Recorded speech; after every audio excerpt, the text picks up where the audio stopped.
Handle பண்ணலாம், இந்த கிரிட்டிசிசத்துக்கு நம்ம எப்படி ரெஸ்பாண்ட் பண்ணலாம், எப்படி ரெஸ்பாண்ட் பண்ணோம்னா we must respond professionally, we must not respond emotionally.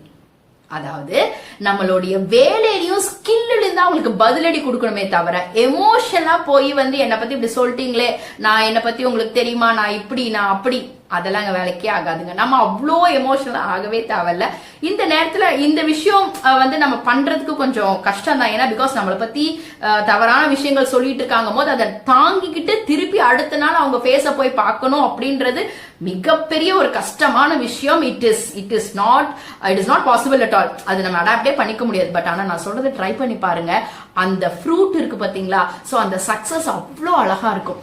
என்ன அப்படின்னா நீங்க ப்ரொஃபஷனலி அவங்களுக்கு பதிலடி கொடுங்க. அதாவது உங்களை பத்தி என்ன தவறான விமர்சனம் வந்துட்டு இருந்தாலும் நீங்க செய்யற வேலையை கான்ஸ்டன்டா செஞ்சுட்டே இருங்க.